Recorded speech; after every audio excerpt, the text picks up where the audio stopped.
Walang reactor si Roel kahit noon pa. Usapan po namin yan ni Roel. Kasi kung sakasakali ho, yung mga kasamahan niya sa ngayon, magtatampo rin po yun. Sa malamang, kakalabanin din po siya. Kung gustong bumalik sa Kalingap, open. Kung ayaw naman po, pwede naman po sigurong isara yan. Kung halimbawa gusto niyang bumalik, ayaw niya mag-sponsor, walang problema. Alam mo walang reactor, ma-reaction kayo. Anong tawag sa inyo? Kapal moks.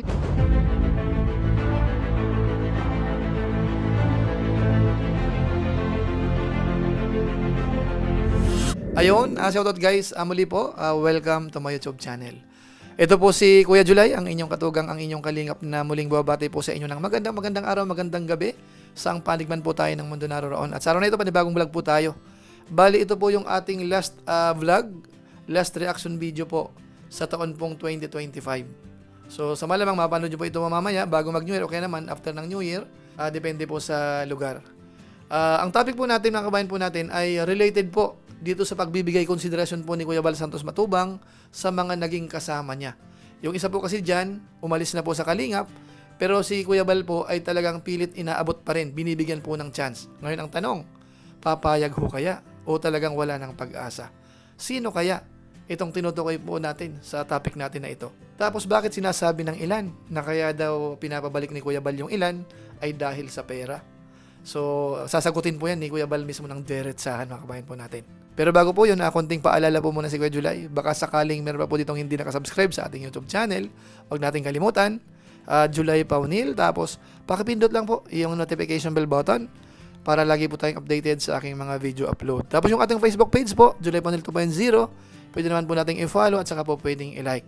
So maraming salamat po sa inyo. At kung okay lang po, pakisuportahan po ang Team Kalingap. Mga Lingap partners po, mga kasakasamahan po natin. At higit sa lahat po, sina Kuya Bal Santos Matubang at saka po si Kalingap Rab.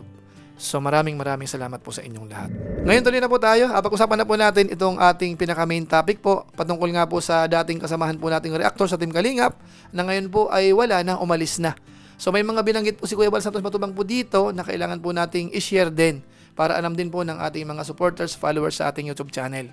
Pero bago po yun, gusto ko po munang magpasalamat sa lahat po ng ating mga viewers itong taon na ito, 2025. Sinamahan niyo po ako. Marami tayong mga upload, mga live streaming. Nakita po natin, maganda po yung ating naging views. So wala po akong ibang masabi, kundi maraming salamat po sa inyong lahat.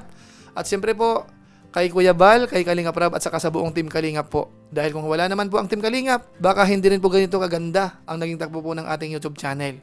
Kaya masabi ko lang po, maraming salamat po sa inyong lahat. Naway sa susunod pong taon, magkita-kita ulit tayo na sana mas higit pa po sa naging performance po ng 2025 ang kakalabasan po ng ating channel dyan po sa bagong taon na papasok po. So maraming salamat po sa inyo at naway pagpalain tayo ng Panginoon. Makasumpong tayo ng biyayang mula sa Panginoon, mga kabayan po natin, sa mga supporters natin, mga subscribers, mga viewers, at mga kaibigan po natin. So maraming salamat po sa inyo. So balik po tayo dito sa ating topic po para may habol po natin bago po mag-New Year. Ano po? So ang tinutukoy po natin ay walang iba kundi si Kanoli, na kung saan naman po ilang buwan na ang nakakaraan mula po nung siya ay umalis sa Team Kalingap. At nakita po natin, may gusto siyang puntahang community, mga kabayan po natin. Bagamat yung nangunguna po sa community na yon ay nagpahayag na wala silang reactors. Ayaw tumanggap ng mga official reactors dahil nakakasira lang po sa community. So sa pagkakataon pong ito, may mga binanggit po si Kuya Bal Santos Matubang na para bang ino-offer niya. So siguro po para hindi magtagal po, ang gusto ko mapakinggan niyo po si Kuya Bal Santos Matubang kung ano po yung kanyang binabanggit. Kasi parang special offer po ito eh. Hindi niya po ito ginagawa sa iba, mga kabayan po natin. So liwanagan po natin. Ito po ang sabi ni Kuya Bal. Bago magsarap po ang 2025, muli ako manawagan kay Kanoli. Sana pakinggan tayo at paniwalaan. Ang panawagan ko po at sigaw ko sa kanya, bumalik na po. Back to Papa. Back to Papa Bal. Dapat yung title ko, Back to Papa Bal pala. Back to Papa Bal. Si Kanoli. Mahal-mahal po natin yan. Huwag niyong isipin po ang habol nating pera. Nang pinabalik ko si Ate Malo, sabi ng mga ibang reactors, kaya ko raw pinabalik si Ate Malo, pera ang habol ko. Talaga lang ha? Ba't nasabi na pera habol ko? Sa mga pinapabalik ko po. Sa mga pinababalik ko, bakit pera ang habol ko? Ba't yun nasabi na pera habol ko? Nagbibigay ba sila sa akin ng pera personally? Wala naman eh, di ba? Natulong sila sa landing pads. Sa feeding programa, hindi naman sa akin yun. Kahit wala sila, walang problema sa akin po. Kahit di sila magbigay. Naka-records naman eh. Naka-records. At yung iba may mga receipt, may mga resibo. Iba yung sponsor na ako ang beneficiaries. Hindi po ako ang beneficiaries ng mga sponsor ko. Wala akong sponsor na ako ang beneficiaries. Yung pera nila pinapadala, alam mo, yung pera ni Canoli, sa landing pads yun napupunta. Minsan nabigay ba ito?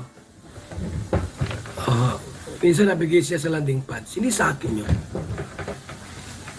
Kung halimbawa gusto niyang bumalik, ayaw niya mag-sponsor, walang problema. Walang problema po. Halimbawa, pinababalik ko. Huwag siya mag-sponsor kung ayaw niya. Kahit sino po ang gusto niyang sponsoran, walang problema. Kahit pa si Tikram, Ugong Biyahero, si Ruel, sponsoran niya. Diba? Kahit hindi na sa Kalingap, walang problema sa amin yon. Pinababalik ko lang siya sa Kalingap. Sayaw ko po na kung saan siya napupunta. Na parang lumalabas na nakikisilong sa ibang bahay. Tapos kinukontent Kalingap din naman. Ba't hindi bumalik?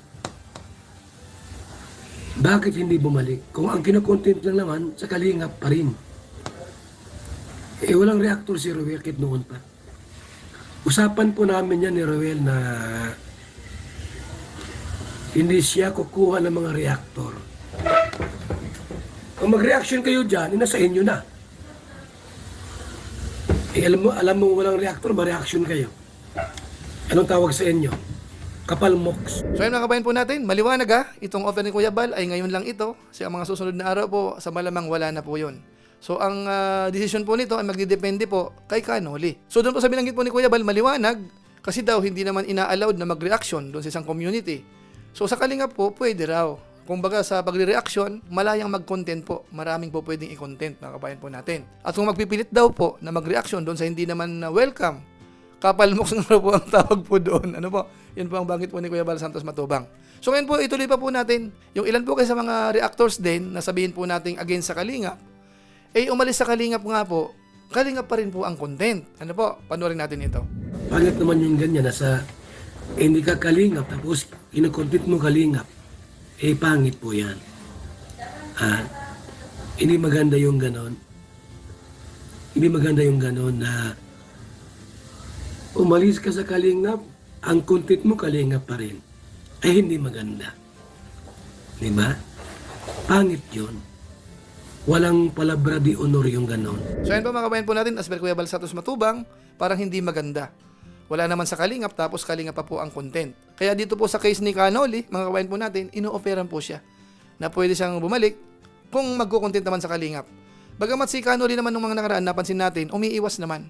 Minsan lang naman po na babangkit talaga yung Kalingap at minsan medyo may konting patama ho talaga. Hindi naman lingid yan sa kaalaman ng marami mga kabayan po natin.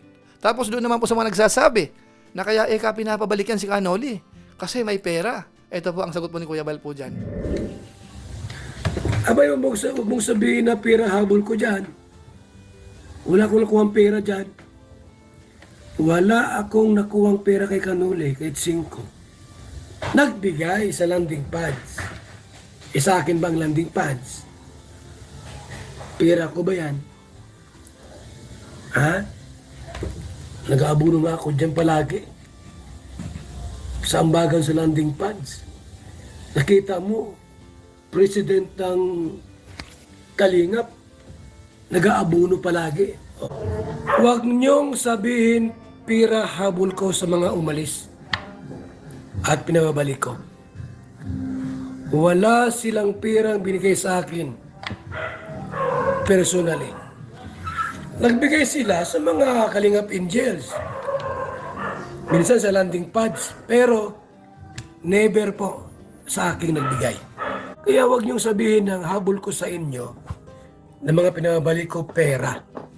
Di ba kayo magbigay? Huwag kayo mag-pledge, huwag kayo magbigay. Sige na. Bumalik lang kayo at masaya sa Kalingap, mga kaibigan. So ayun mga kabayan po natin, maliwanag ang sabi ni Kuya Bal. Wala ho siyang natatanggap na pera, ano? Kung tumutulong man daw po yung mga kamukha ni Canoli, ay patungkol po yun sa project. Halimbawa, landing pad. Kung ano-ano pa po dyan. So, hindi po personal ni Kuya Bal Santos Matubang yun. Kaya maling araw po yung sinasabi ng iba na kaya daw po pinapabalik yung ilan kasi pera po ang habol. Ang sabi pa nga ni Kuya Bal, nag-aabono pa siya. So, paano sasabihin pera po ang kanyang habol, mga kabayan natin? At tayo naman po ay magte-testify po dyan. Ano po? Anong ginagawa ni Kalinga Prab kung sakasakaling kulang ang pera ni Kuya Bal Santos Matubang? So ngayon naman po, ano naman kaya ang may offer ni Kuya Bal kay Canoli kung sakasakaling babalik? Yung tipong special offer po, ito panoorin natin. May franjoy na, dinadanjoy, franjoy na. Canoli. Gawin kitang ano dyan, official reactor ng franjoy. Oh. Ikaw ng official reactor ng franjoy. Pag nagbukas ang franjoy, si Canoli ang ating pong official reactor dyan. So ayun po mga kababayan po natin mga Kalingap, maliwanag ho. Gagawin po siyang official reactor ho ng Franjoy kung sakasakali. O siguro kung sakasakaling sino man ang maging kapartner ni Joy o kaya tungkol sa mga babae na yan basta related kay Joy, siya po ang official reactor. So ganun po kaganda ang in-offer po ni Kuya Bal Santos Matubang kay Canoli. Sana all. So sa ngayon po, hindi pa natin sigurado kung yung offer ni Kuya Bal ay tatanggapin ni Canoli or hindi. So kung ano man po ang maging desisyon niya po, irerespeto po natin. Marapat lamang po yun. Ano po kasi medyo medyo alanganin din. Kasi kung sakasakali ho, yung mga kasamahan niya sa ngayon, magtatampo rin po yun. Sa malamang, kakalabanin din po siya.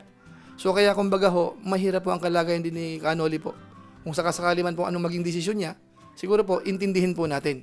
Kung gustong bumalik sa Kalingap, open. Kung ayaw naman po, pwede naman po siguro isara yan kung sakasakali man.